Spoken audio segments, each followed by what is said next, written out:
Welcome to, what is it called? The Catch-All HQ version 2.0.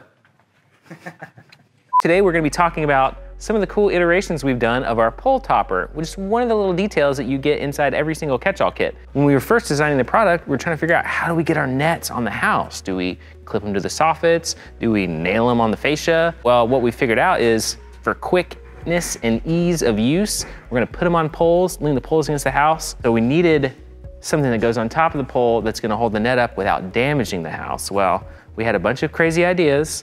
This being one of the first ones that we 3D printed. I don't know if you can see all the layers that came out of our 3D printer, but this was a miniaturized version to go on top of the pole. Carabiner goes in here, you lean it against the house. Well, this kind of rolled all around and it would scrape the house a little bit.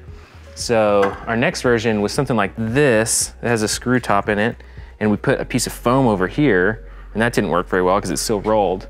So then we moved on to our T-top concept. Screw hole here, T shape so it doesn't roll on the house, it sits there. We experimented with different closure types, like this has a little screw closure that clamps on. This piece was really kind of too complicated and more expensive to manufacture, more expensive for y'all, the purchaser. So what we decided was if we went back with a screw design like this, it's a little bit more universal. The parts are more inexpensive to get, and so we can keep costs down and have less to break. So fewer moving parts, fewer things to break. So we went back to this design with the screw top.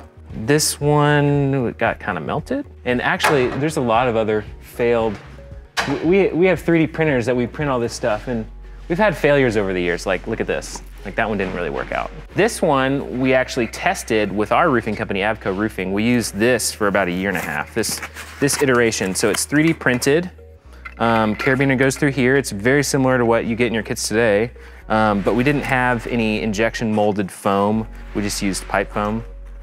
And we put it over here. We actually zip tied it on so it would stay in place. We had problems 3D printing in mass because they would warp. You know, the pieces were not very consistent. So we started trying to iterate different shapes that were better for a 3D printer. So this hexagonal shape is easier for a 3D printer to print, and you have to have less support material. So if you can see here, we had to print support material to go around these round edges. The problem with that is it's wasted material. It's wasted time and money.